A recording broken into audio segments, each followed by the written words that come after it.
It's all about the Macro Productions. What does the goddamn line say, Tony? Please do not use gendered language. Then what? I'll be arrested, put in airport jail? Look, you're going completely sideways, man. It's a big club, and you ain't in it. How dare you? Mr. Speaker, the President of the United States. I'm Chris Hansen with Day by NBC. Jack Marius Tack Theratrix. Hi, I'm Spartacus. Jackson, Sacramento, he, him. Steven Seagal. Sex offender guy. I'm Keith Morris. This is Muammar Gaddafi. I'm Rick James, bitch. Sorting through the lies. The hijacker's passport was found blocks from the World Trade Center crash site, if you can believe that. We cannot track $2.3 trillion in transactions. And uncovering the centuries-long plan for world domination. Learning about Cuba, having some food. Let's talk about Chinese people. Have you ever been in a Turkish prison? Swangles and were locked down? I have sent 6 of my Libyan missiles to blow up the Sears hardware department. Nothing could be more fun than jumping off a cliff with 2 German bisexuals. Oh, you English are so superior, aren't you? Thank you, comrade. And now, Macroaggressions. That's what assholes call it. With your host, Buddy, I don't know who you are, but you're about to get chlamydia. Charlie Robinson.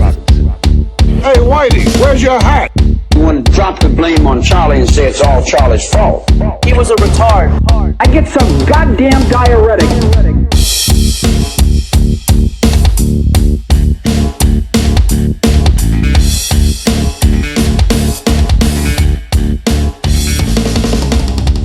Welcome to Macroaggressions. I'm your host, Charlie Robinson. If you are watching us on Rockfin or Rumble or listening wherever podcasts are served, thanks so much. We appreciate it. Consider rating the show if it's not too much trouble. I mean, it's like 5 seconds to do it. It helps with the algorithm. If you think we've earned 5 stars, we would appreciate it. Write something nice if you can. The new website, macroaggressions.io, has everything that you need, including a link to Privacy Academy, one of our newest sponsors here. If you're like me and you are kind of tech retarded and you don't feel comfortable dealing with stuff like internet security and the privacy that's on your computer and all of the ways in which you can get hacked, you feel sort of at a disadvantage like I do, don't feel bad, because there's a lot of us out there, and the guys at Privacy Academy made this course so that it would help everybody, including people like us that maybe aren't as tech savvy as we would like to be. And it walks you through a step-by-step process of how to make yourself a little bit more secure, how to increase your privacy, how to make sure that prying eyes aren't watching you and doing all the things that they like to do. So if you are so inclined, you can check out the Privacy Academy link either on the website or down in the show notes, and go check out the course that the father and son team have put together. Eric and Glenn Metter have been on the show. We talked to them about that, and obviously the need for privacy. We've done an episode on Vault 7. We see how bad things can get. So if you're in a situation where you feel like, I should maybe know a little bit more about this and be proactive in my security, well, that's an opportunity for you to check out Privacy Academy. So go to the website or go just scroll down to the bottom and you'll click a link. It'll take you where you need to go. Also, thanks to the people over at EMP Shield. My God, I hope we don't need their product. I mean, hopefully you only use it for lightning, or, I mean, if we have solar flares or something like that, but the name is EMP Shield. It's there for a reason. We are talking about this. It's the summer of love, don't you know? I mean, didn't you get the memo? It's going to be the summer of love. Might be the summer without electricity as well. So, God, I'm not trying to speak this stuff into existence. It's just that when you do shows like this or write books like I write, you understand that EMPs are real. They could be used all the time, and they will send you back to the Flintstones in an afternoon. Okay. I mean, really. So what EMP Shield is doing is they're building a device. It fits to your home. It can fit to your car. If you've got a motorhome or a boat or a generator or something like that, it can fit there with just a few wires, like a Type 2 surge protector. There's installation videos on their website. There's installation videos all over the internet on how to put these things together. But I'll tell you what, it's many times more effective than a single-use military design EMP shield, and it can handle up to 40 EMP strikes. So I'll tell you what, if it sounds like something you might be interested in, the website's the best place to go. EMPshield.com is the place to check that out. You can get to that through my website. You can scroll down in the show notes and find it. And if you do find something that you like, the discount code on your way out the door is macro. That will save you some money. So go check out EMPshield.com and let's get proactive. And since we're talking about EMPs and solar flares and things like that, that's going to lead us nicely into this topic about climate change.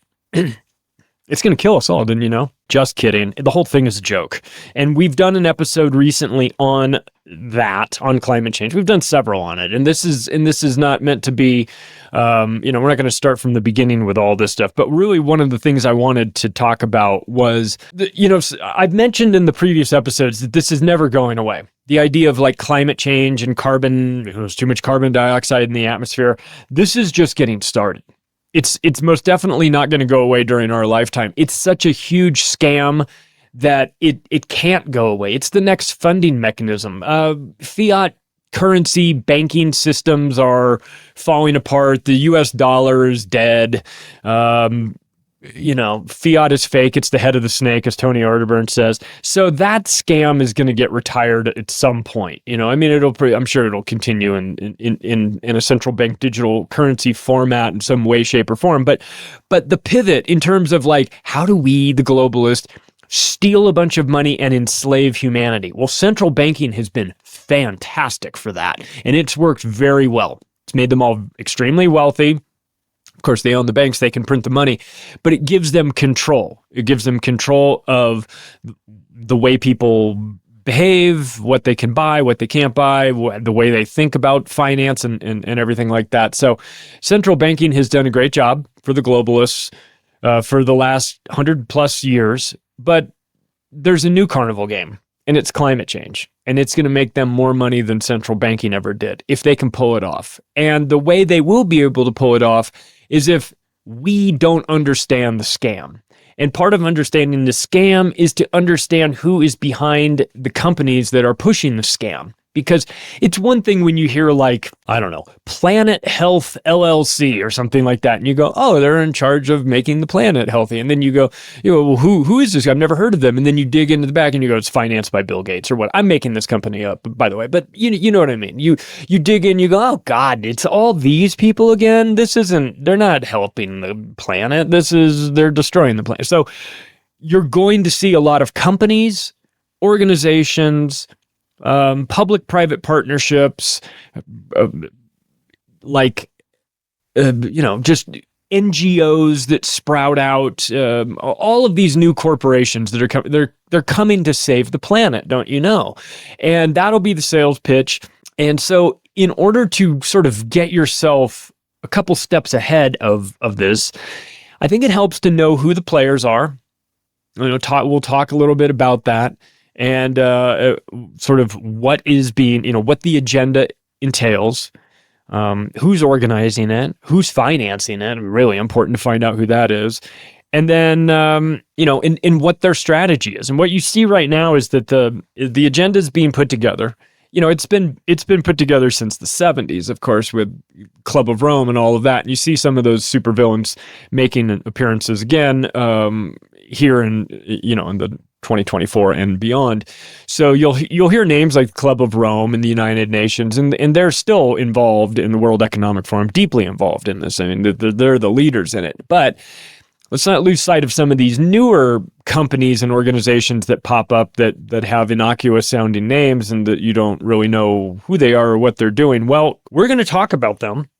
We're going to name them. We're going to talk about who's financing them and who's behind them, so that next time you see the names of these groups, you go, where does this name sound familiar? Oh yeah, I heard about that.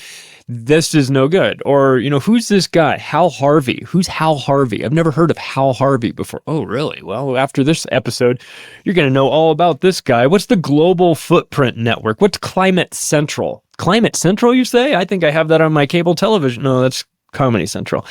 They both suck.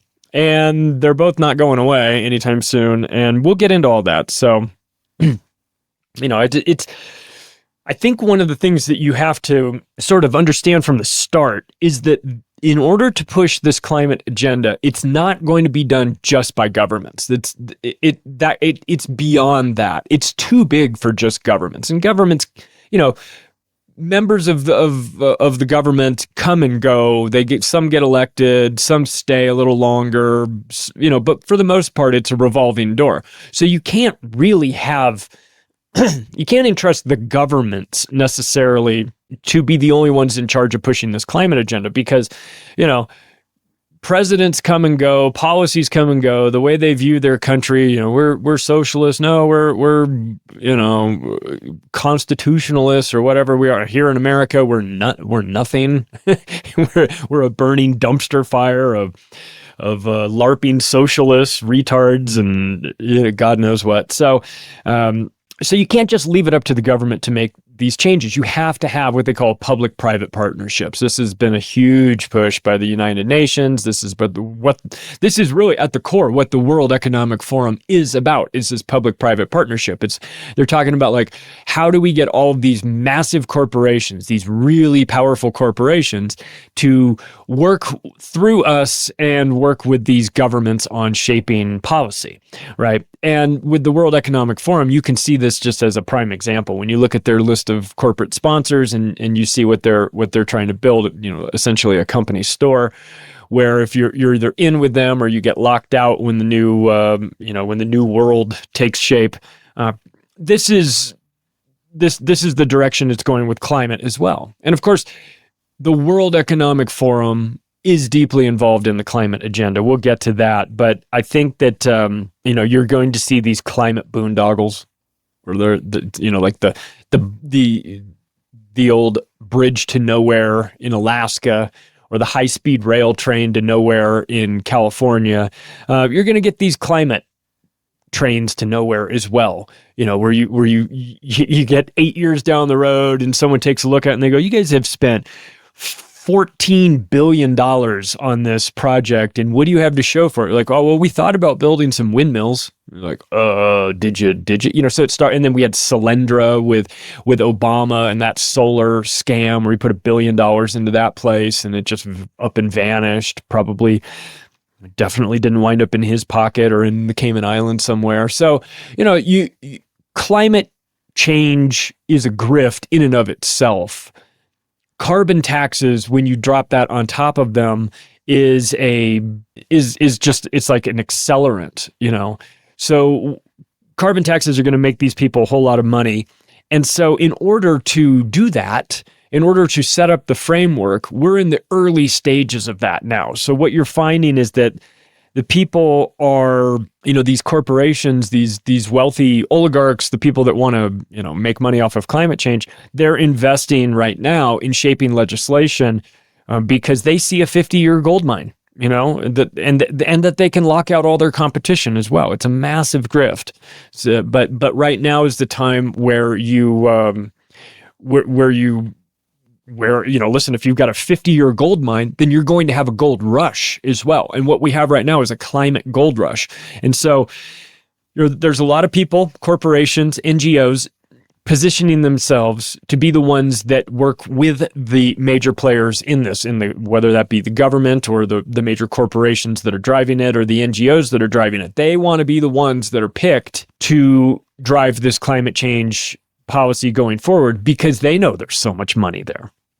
And one of the things that they're starting to do is form something called natural asset corporations. These are being created for conservation and decarbonization, and those are both air quotes in those, which is probably code for depopulation. We're going to get to that, by the way, because when you see climate change narratives being pushed, this is a lot of you're just right under the surface is depopulation. It always is. I mean, it's really kind of a overriding theme that these people have, is that they just want fewer people on the planet. world governments work better when there's fewer people. They consider, they consider at least half of the people on this planet to be useless eaters. And they talk about them as such. They talk about them as bugs and insects that need to be managed, or a herd that needs to be culled from time to time. And so they hate your guts and they want you dead. And if you know that, then the climate narrative starts to make a little bit more sense. So again, I think that this audience is going to have an advantage understanding climate change and where that is going, because we already understand depopulation and where that's going, right? And if you understand depopulation, you just layer climate change on top of it, and you go, how do we use the threat of climate change, global warming and the like, as the pretext to thin the herd and depopulate everybody? You have to look at it through that lens, because they are. They don't say that, of course, because that's genocide or eugenics or both. But that is, how people say, oh, that's like a dog whistle, veiled threat when you say this or that. What you really mean is that. Well, this is when the elite, the global elite scumbags of the world start talking about climate change, like Al Gore starts talking about climate change, that is a dog whistle for depopulation. Al Gore doesn't give a flying fuck about the environment. I assure you. You know how I know that? He has multiple airplanes and multiple houses. So if you're so concerned about the environment, you know what I'm talking. You'd never do that. It's all a gigantic scam. None of these people care about the planet. They just want to make more money and they want to control you. So if you understand these things, when you go, oh, a natural asset corporation, that sounds very green to me. And you go, yeah, well, it's not. It's a corporation used to basically set up conservatorships around regions so that there are no-go zones for human beings. And then ultimately, and this is a little bit down the line, and ultimately, they want to use those green areas as carbon offset fields where they can say, well, we're using the fact that there are no human beings there, that these forests that we have cordoned off are and put them under conservatorship. These fields are being used as the trade-off for all of the polluting that's going on. Like 1 unit of pollution that's happening in Indonesia will be offset by 1 unit of greenery that's in one of these conservatorship, one of these forests that are permanently off limits. Again, this goes back to 15-minute cities. They don't want you leaving the city. They don't want you flying in airplanes. They don't want you leaving your little corral. They want you there because they want to keep control of you. And they're going to make it so that there are parts of the world that you just cannot go to. They're just off limits. Your electric car won't take you there. You've been geofenced so that you're not allowed to go there. Like the equivalent of like a green version of something like an Area 51 that's just guarded and not available. So there's also coming soon a push in the Western Hemisphere to try to link up, to build smart grids in all these countries, America, Mexico, all the way down through Central America, and then down into South America, and build a smart grid, and then link them all up together. This is a dumb idea, first of all. I think this is a impossible idea. I think some of their ideas, they're just really ambitious. But again, I come out of California, and California can't get their power grid figured out, and it's one state, okay? The idea that America is going to get a smart grid built out and everything is going to work so well in America that they're ultimately going to be able to link it up to Mexico and then Canada and then down south through Central America and have this massive smart grid. It's an ambitious project, but that's ultimately what they want. So whether or not they're able to accomplish that, just understand that is part of their plan. They talk openly about this. This isn't a secret or anything. They want to create these smart grids and they want to have them linked together. And of course, I am of a decentralized nature. I want everything to be decentralized. Whenever you centralize control into the hands of the few, you wind up with huge problems, especially when the few are these people. So I want decentralized. I don't want first of all, I don't want smart grids at all, but if I did have one, I certainly wouldn't want it connected with anybody else's. So, because if theirs goes down, then yours goes down. Or theoretically, if they make some changes, it could change yours. So centralization doesn't work for me. Linking up smart grid sounds like a dystopian hellscape to me, and I want nothing to do with it. But it doesn't matter what I want. That's what they want, and it's what they're talking about and writing about and planning. So that's why we're going to talk about it. So at least we'll at least know what they have. These international connections, between nation states are really what they're going to do is They've made a decision, okay, when it comes to this climate change agenda, and that is we can do it a couple different ways. We can top-down impose this from like a nation-state level. We can go to Ecuador and we can say, Ecuador, we're imposing this climate change nonsense on you at the national level, and now you are in charge of making sure that it gets down to the local levels. We could do that, right? They could do that. That could be part of their strategy. And of course, you see that. You've seen that in the United Nations. You see that with what they've done over the years, trying to link nations, to unite nations into a world government, to enslave you, of course. But that's what they're doing. They're uniting nations, nation-state level. But they've done something different, or at least their push into the future is a little different now. Their strategy is not top-down. They're doing it, they're coming in at the city level instead. And the reason why they're coming in there is because it's not official national policy. It doesn't have to be. You don't have to get the country of Ecuador on board with all of this if you can just get Quito or some of the smaller cities there, right? So if you want to impose this climate change structure, you can.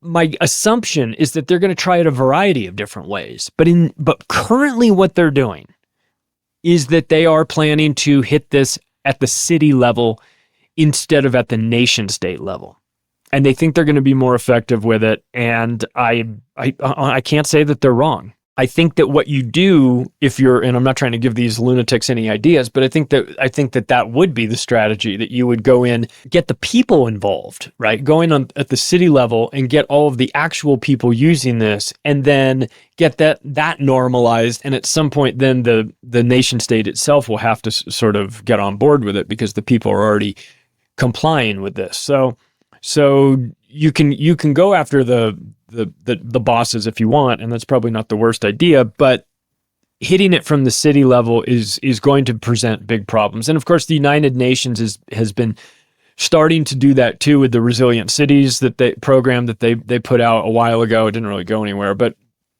they've tried it. They think that might be an opportunity. Let's talk about some of the groups that are behind this, so that in the future, when you hear these names, they will ring a bell. You will have heard them before, and you will go, all right, I know who, I at least know the bare minimum about who this group is, who's involved, and whether or not they're doing good work. There's a group called Open Philanthropy, not Open Societies.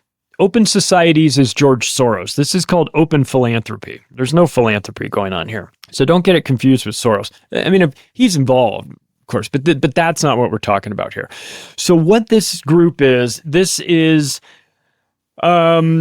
started by a guy named Dustin Moskovitz, and he is a co-founder of Facebook. He is a founder of a company called Asana. He is a multi-billionaire, real disgusting Zionist scumbag. Wife is a lady named Kari Tuna. They signed the Giving Pledge, which is Bill Gates's scam.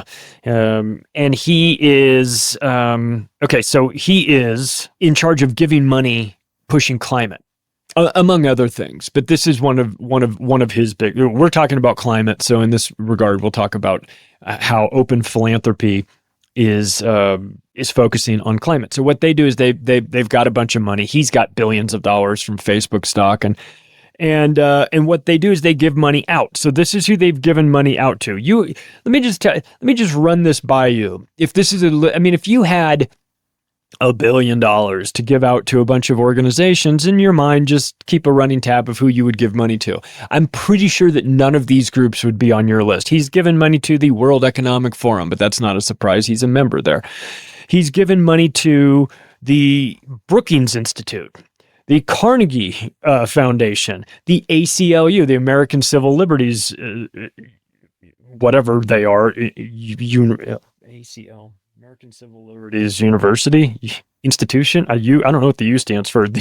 You ain't getting civil liberties. That's what it stands for, because they're a fucking fraud. If I've ever, the ACLU is a fraud if I've ever seen one. They give money to the RAND Corporation, who definitely wasn't involved in the planning of 9/11. Wink, wink. They've given money to the Nuclear Threat Initiative.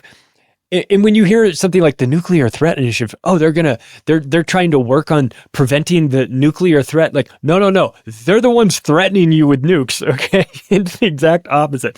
They've given money to, honestly, about every single university in the United States. I went through the list and looked. There are hundreds of them on. I maybe not every single one of them, but literally hundreds and hundreds of universities they've given money to. They've given money to ClimateWorks. We're going to get to ClimateWorks. They've given money to the Center for Global Development. They've given money to the Center for American Progress, which is John Podesta's. They've given money to BLM. They've given money to, they were deeply involved in something called the Munich Security Conference in February of 2019. And that was a conference that was talking about a spreading plague. February 2019, you say? Interesting. Wasn't that just before we had a spreading plague?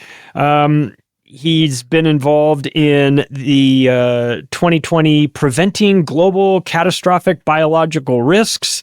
That was the Munich Security Conference in 2020 was preventing global catastrophic biological risks. Really, in 2020, you had another one of those. That's really funny. Oh, and finally, and yet not to be outdone, guess what Dustin Moskovitz and Open Philanthropy financed? Take a wild guess. I just mentioned the Munich Security Conference. Oh, did you know that he's the one who financed Event 201? Oh, yeah. In October of 2019, just a mere 6 months before COVID, and they simulated the outbreak of a novel coronavirus. Isn't that interesting? So you want to know who financed the Event 201 predictive programming event? It's Dustin Moskovitz and Open Philanthropy. So the next time you hear this guy's name talking about how he's going to save the world from climate change, just understand that this guy is plotting ways to depopulate the world. Moving on, to a new group, World Resources Institute. Okay. This is a NGO, non-governmental organization, nonprofit formed in Washington, D.C. in 1982. And it was started with money from a group called the MacArthur Foundation. MacArthur Foundation is the 12th largest foundation in the United States. It doesn't get a lot of talk. Like you hear about the Ford Foundation and the Rockefeller Foundation and the Bill and Melinda Gates Foundation, and you hear about all these groups, right? And they're all scary and they all have bad PR problems and they're run by psychopaths and they're all trying to depopulate the earth and get you living on a plantation somewhere. But you never hear about the MacArthur Foundation. So you dig in, you go, well, who are they? They're the ones that finance this World Resources Institute. Oh, it's an institute that's concerned about managing the world's resources, so they can steal them and sell them back to you and overthrow countries and take control of their resources. All right. So you go, well, okay, so fine, whatever. The World Resources Institute, they're doing something. They're getting money from the MacArthur Foundation. Okay, follow the money. Where does the MacArthur Foundation give their money to? If they're the 12th largest in the United States, that's pretty big. So who do they give their money to? Oh, don't worry about it, guys. They just give their money to Planned Parenthood, Sierra Club, the Population Council, and Climate Center. These are all depopulation outfits, by the way. The MacArthur Foundation is financing all these groups, and these groups, their main goal is depopulation. They finance Climate Central. Like I said, we'll get to that. They finance Climate Works. We're going to get to them as well. They financed Poynter Institute, which is involved in media manipulation and silencing anybody that's critical of these things. They financed the Brookings Institute, the Hudson Institute, and the Tides Foundation. So the MacArthur Foundation is pretty awful. And you don't hear about it because it doesn't have Rockefeller or Ford or Gates in the name, and you don't really know who MacArthur is. But from this point forward, whenever you see the term or the words MacArthur Foundation, keep an eye on them. All right, because they're up to no good. So they finance this group, World Resources Institute, and the World Resources Institute focuses on 7 areas. And what you'll notice when I read off these 7 areas is that they're basically the same 7 areas that the World Economic Forum and the United Nations is focused on, except that they started this in 1982. So we're talking about food, forests, water, energy, cities, climate, and ocean. Okay, and so they're using the pretext of the environment as the justification to control you. You know, we have to tell all these dummies what to do because otherwise they're going to destroy this planet. So here we are at the World Resources Institute, and we're going to go out there and we're gonna set the agenda, and that's what they've been doing for the last 40 years. They've raised money from tech bill, you know, as it moves forward. It's not just the MacArthur Foundation that's financing this group. It's also tech billionaires deeply involved, climate frauds. All the climate frauds and grifters are there. You'll recognize the names. The pedo Clinton Obama crew. All those guys are involved. You know, the people that you would expect, the old guard, you know, the Ford Foundation, Cargill, Soros, they're involved in World Resource Institute. The Zionist New York banking scumbags are involved in it as well. The Michael Bloombergs of the world, and those guys. So if you want to know more about this, there's a great article that Whitney Webb put out over on Unlimited Hangout. You can find it. You'll know you found the right article. It's Green Plus, and everything's capitalized. It's an acronym, GREEN plus. If you find that article, then you'll be on the right part. It's part 1 of a 2-part. I don't think she's put out, as of the recording of this, I don't think the second part has come out yet. But when it does, I'll read it, and I encourage you to read it as well. She's light years ahead of everybody else when it comes to green financing and what these public-private partnerships are trying to do, and so definitely check out her work on this, because it'll take everything that I'm talking about to like a whole new dimension, and her articles are like, it's not like an article that you read and it takes you 5 minutes to read it. It's like that article is an hour. You know, there's so much information, so many links to footnotes and things that you go and check out. And so, you know, and of course, this also leads into something that is called Cities for Forests, CITIES, the number 4, forest, Cities for Forests. Okay. And this is a global alliance of cities acting to conserve, restore, and sustainably manage nature, especially the world's forests. And this is in order to, for human well-being, right? That's what they say. That's the sales pitch. We're saving the trees. Save the trees, save the bees. That's what they're doing. They're saving the trees. This is a Save the Trees Foundation. And it all sounds nice, but I understand what's going on here. There's no saving of the trees happening. What they're doing is they want these groups to specifically target changes to cities, not entire countries. Again, this is back to what I was talking about. They've made a decision that if you go in at the nation state level, you may get some pushback. But if you go in at the city level, all these cities need money. All these cities need help, right? So you're going to go in and offer them something that they need, money, resources, whatever, right? You're going to go in at the city level. And the investors behind this Cities for Forests is the United Nations and the World Bank. So you know it's on the up and up, right? and it's a lot like Agenda 2030. You know, they're sort of targeting these cities under the guise of protecting their forests, right? They're really and the thing is that the reason why they're going after the cities with regard to the forests and is that you just need city approval. You don't necessarily need federal approval. And because of that, they can get things done quicker and easier. You can bribe the city people maybe easier than you can bribe the federal people. So, and not to say that the federal people aren't also being bribed by the United Nations. For sure they are, but they're just going to hit these people from every angle that they possibly can, because like I said, this is the most important grift that they're ever going to put together. If they can pull this off, they're going to have money pouring in forever under the guise of protecting you from an invisible enemy up in the sky that's going to kill you. The old pay taxes to make the weather gooder, that sort of thing. So, but, and of course, I mentioned the UN and World Bank. The Rockefeller Fund is in for cities to forests too. UN, World Bank, Rockefeller Fund, it's all the same thing anyway. It's just different names on it. Let's move on to ClimateWorks. I mentioned that I would tell you a little bit about this, like who they are and what they're doing. The official ClimateWorks Foundation was formed in 2008 by a guy named Hal Harvey. And Hal Harvey's a longtime Rockefeller guy. And he comes out of San Francisco. And what he has been doing for a long while is he's always been involved with the Rockefellers foundations, right? He's been a foundation working guy, a guy that runs foundations or runs aspects of their foundations. He founded the European Climate Foundation. He ran the Hewlett Foundation environmental program.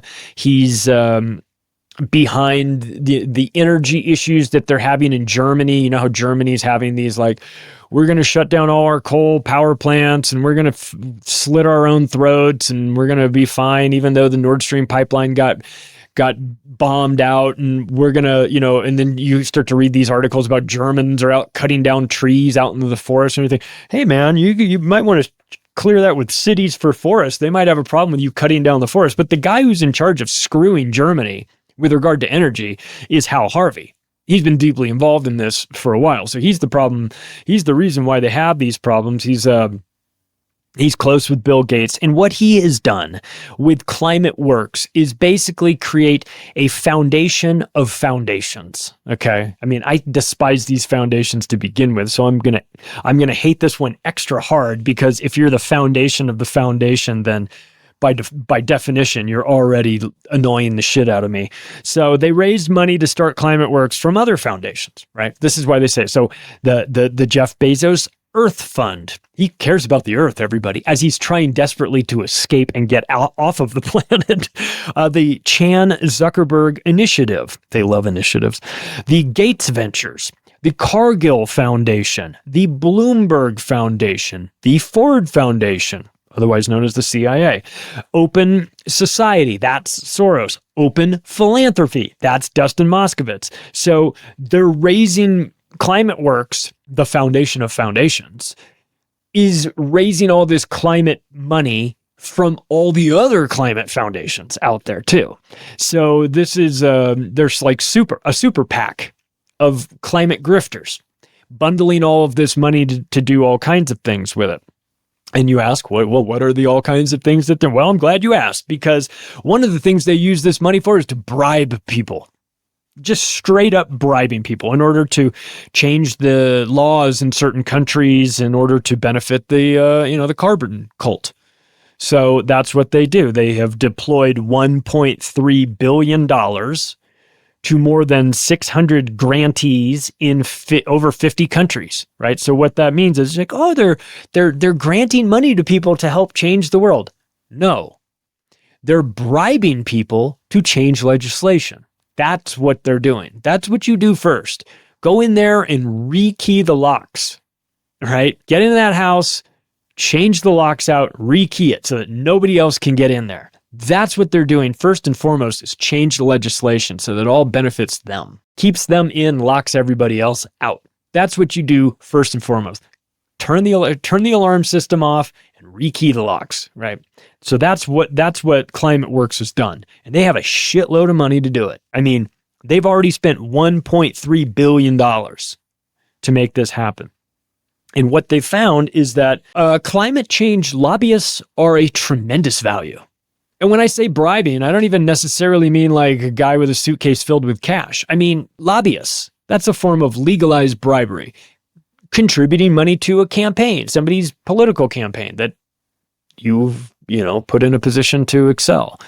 Probably a World Economic Forum young global leader who's coming up. He's got this climate change grift. All of a sudden, he's running for mayor of Caracas or someplace. You know what I mean? And the next thing you know, he's like, well, he's entered this race. We don't know who this guy is. He's got all this money behind him, probably getting money from ClimateWorks, who in turn is getting money from Jeff Bezos, Chan Zuckerberg, Bill Gates, Cargill, Bloomberg, Ford Foundation, Open Society Soros, Open Philanthropy Moskovitz. I mean, so it's like he's getting money from ClimateWorks, but it's got all those dirty fingers all over it as well. So, and one of the other things that they use this money for, again, if you're not buying politicians and buying influence, you can also finance protests. And that's what they've been doing with this as well. They've been spending a lot of this money on anti-mining protests, on anti-coal protests, anti-drilling protests. I mean, all these you see the climate cultists out there gluing themselves to freeways and Porsche dealerships and shit like that, throwing paint on Van Goghs and all this. They're retards of the highest order. Don't get me wrong, but they're financed by other people as well. I mean, this is being organized elsewhere. These people didn't just meet up at Whole Foods and get an idea that they're going to go protest and glue themselves to the freeways. This is being made to happen, and it's being financed by people with a lot of money that stand to benefit financially, and not just financially, but also from additional control too. I mean, you got to understand that when you're Bill Gates, you have all the money in the world. It's not even about making money anymore. It's just to the extent that what can you use this money to buy, to drive forward your ideology. You're beyond, you've bought every Lamborghini you could ever buy. It's not about that. It's about reshaping society. It's about depopulation. And these are people that have a philosophy about the world. The way they see the world is that it is their planet and that you're taking up too much space on it. And we'd all be a lot better off without all these human insects running around. And the sooner we get to getting rid of them, milk them first for everything that they're worth. Make sure that they don't reproduce. Sterilize them every chance you get with vaccines. Compromise their immune system every way you can with pharmaceutical drugs. Scare the shit out of them nightly with the media so that they're in constant fear and operating from a low vibrational state. Tax the shit out of them everywhere you can. Meanwhile, they all have tax breaks. Tell them that they're killing the environment. Introduce anxiety on a level that is already starting to crack. A new generation of kids are just breaking down from climate guilt and all this other stuff, right? So destroy them every way that you can, and then there'll be less people on the planet for them. That's how they see this. So ClimateWorks is out there spending this money to do a variety of things. They've been banned in India because of this. India got tired of it. They see every time these fucking people show up, we get problems.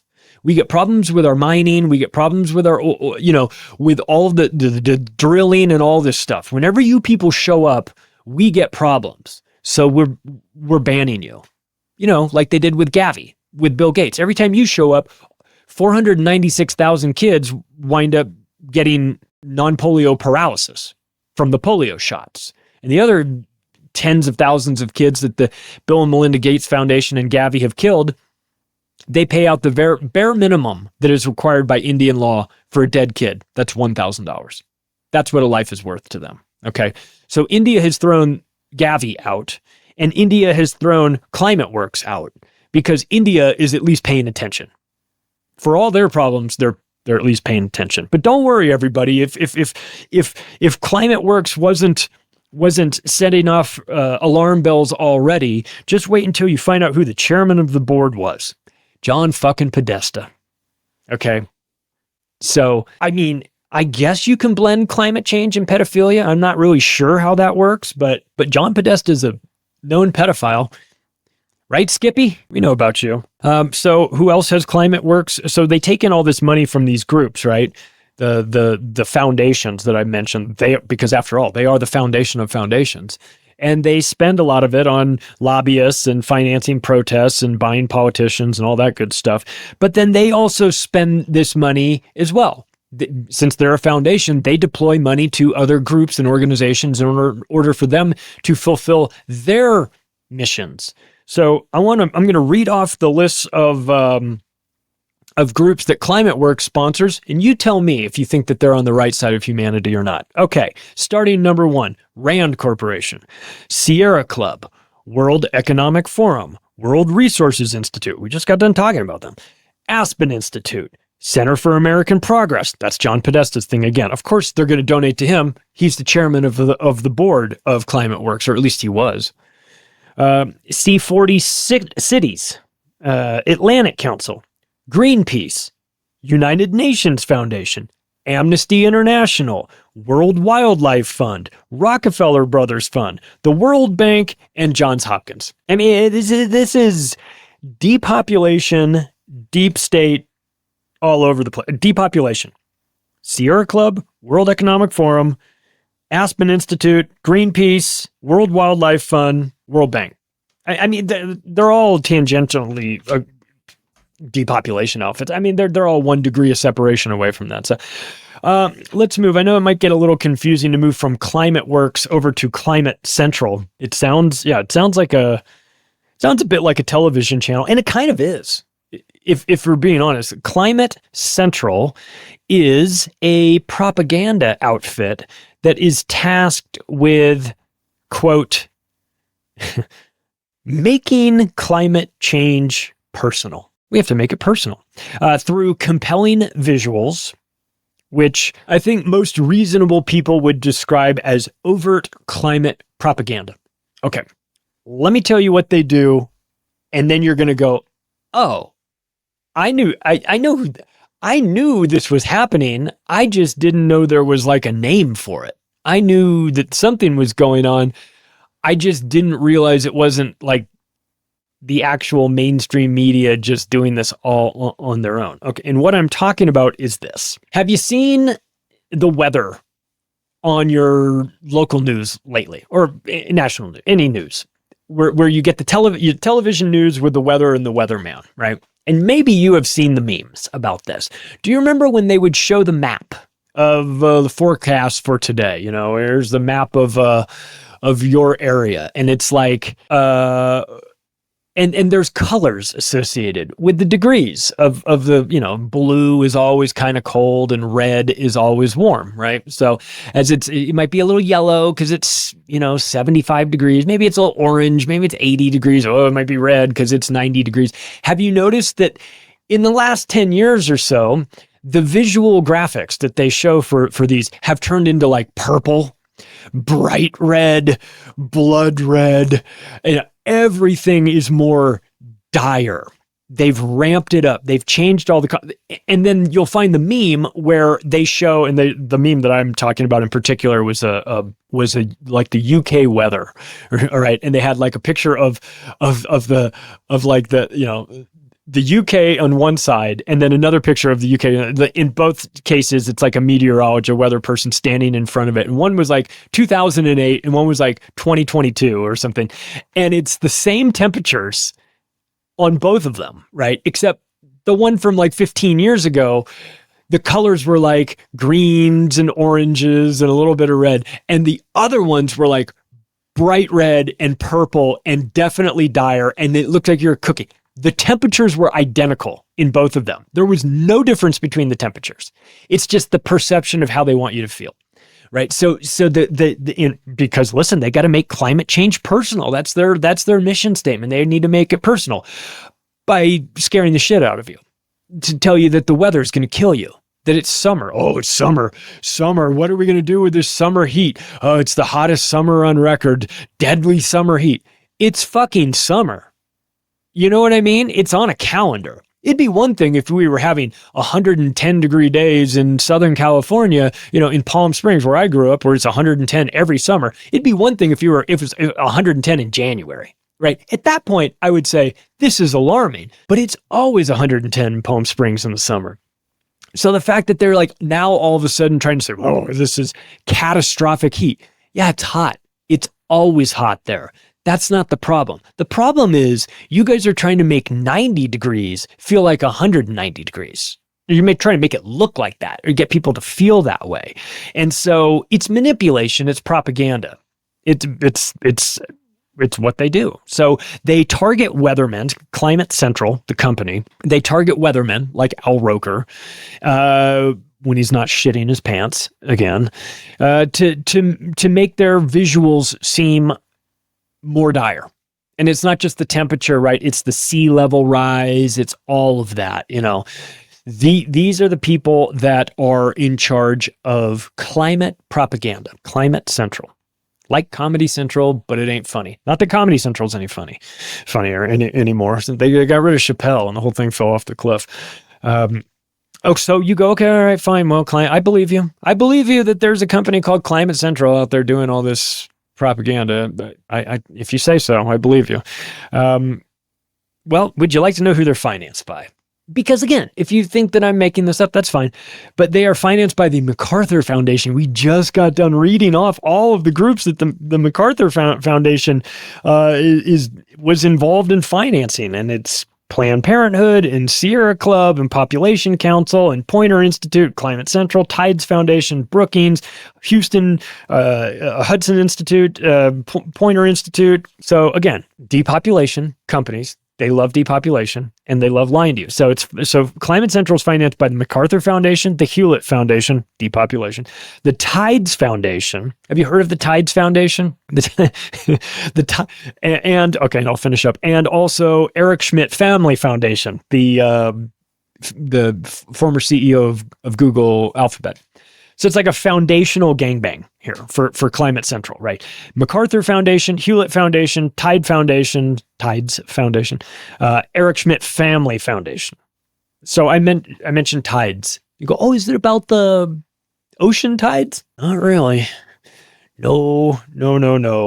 Who funds the Tides Foundation? Well, it's financed by the Rockefeller Brothers Fund, the Open Society, which is Soros, Ford Foundation, the MacArthur Foundation, the Hewlett Foundation. It's all the worst people in the world, basically.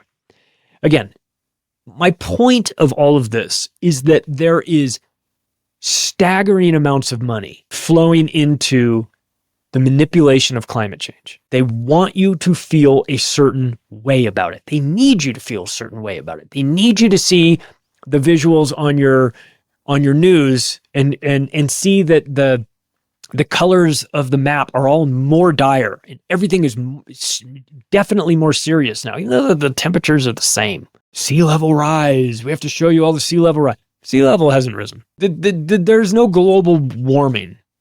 This is all dog shit. It's a huge grift. Okay, and when you dig into it, and again, I think people are going to be a little bit more likely to dig into the science behind this after just coming through 4 years of bullshit science with COVID, where they go, they might have been like, well, listen, science is science. I'm not a scientist. You're not a scientist. How dare you challenge the science? You don't know if this science is good or bad. You're right. I'm not a scientist, but I know the people financing these scientists are bad guys. So therefore, I already know what's going on because I know where the money's coming from. So you have to ask yourself, like, why is the Rockefeller Brothers Fund involved in financing climate change, financing the groups that make climate change sound more dire? I mean, why aren't they just fixing the planet? If they're so concerned with fixing the planet, why don't you just fix the planet? Why are you spending money on the propaganda outfits telling everybody that we need to fix the planet? We don't need to we need to fix pollution. Pollution's a very real thing. But that's not climate change. It never has been.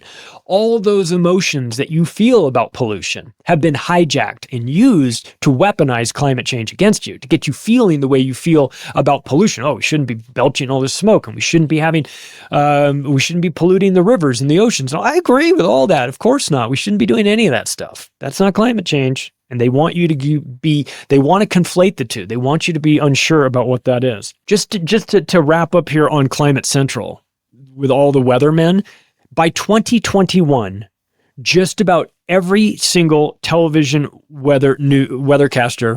forecaster was on board. Just so you know, they're all in. You know how like when you see the Sinclair Broadcasting compilation video where the people are talking about, fake news is a threat to our democracy, fake news is a threat to our, and where they do the compilation, and it's like 100 newscasters all reading the same story the exact same way with the exact same words. That's how you get Climate Central into every television weathercaster's software, is that way, is the fact that you don't have to go door to door in Albuquerque to all the local news places and say, "Hey, I'm with Climate Central. We have this new software program. Would you like to be involved?" It doesn't work that way. You don't have to do that. You reach Sinclair Broadcasting, and now you have 400 channels underneath you all at once. You get CNN, ABC News, all of the parent companies of this. They're all on board. They're all financed by the same groups too, right? So that's how it's done. We'll wrap up with this. We'll wrap up with Global Footprint Network. And again, this is it. They're focusing on cities as opposed to nation state, as opposed to the nation itself, because the cities make up 70 to 80% of the world's population. And what they're doing, this Global Footprint Network is talking about land conservation. That's their cover story. They say, we're out here conserving land. We want to go to these cities and we want to see how much of your land we can work to conserve, because we're talking about your carbon footprint, and we're worried about, we're worried about all this stuff. Well, really what they're trying to do at their core, and of course they won't tell you this, because if you were to know this, you would not be on board with the Global Footprint Network. But really what they're trying to do is deindustrialize nations.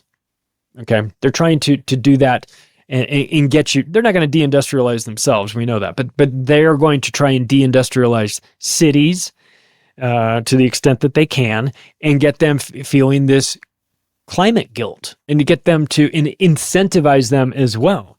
And again, they've created something called a carbon calculator.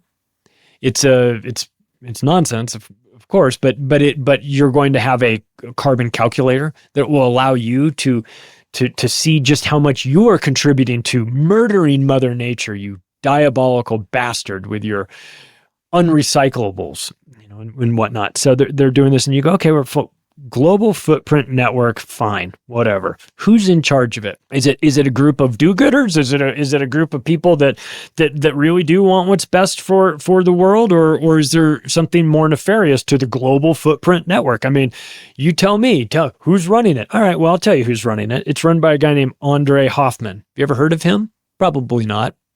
One of those names that goes under the radar. But again, why don't you take a look at his resume, and then you tell me if you think that this is the guy who's going to be in charge of saving the planet.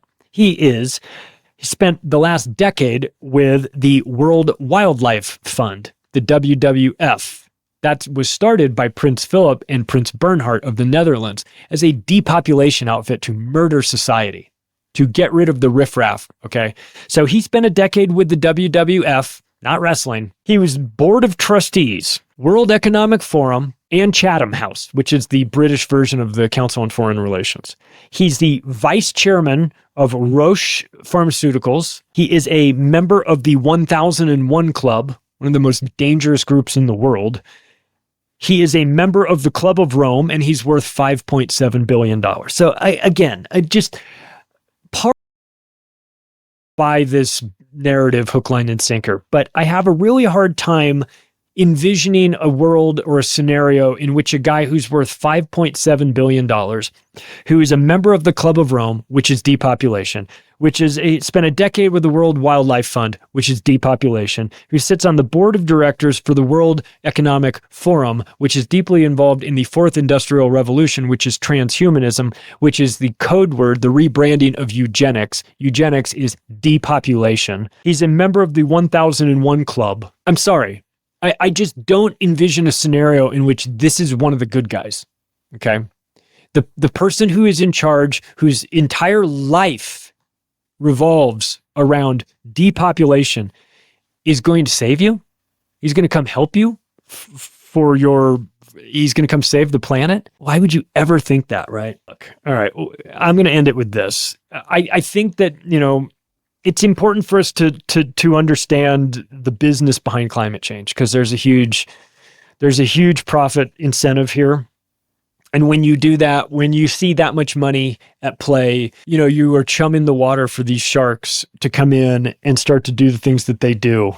And when your soul, when you are a person who at your core believes that the most important mission that you need to be on while you're alive on this one life that we get is to make sure that you kill as many other people on the planet, you're the bad guy.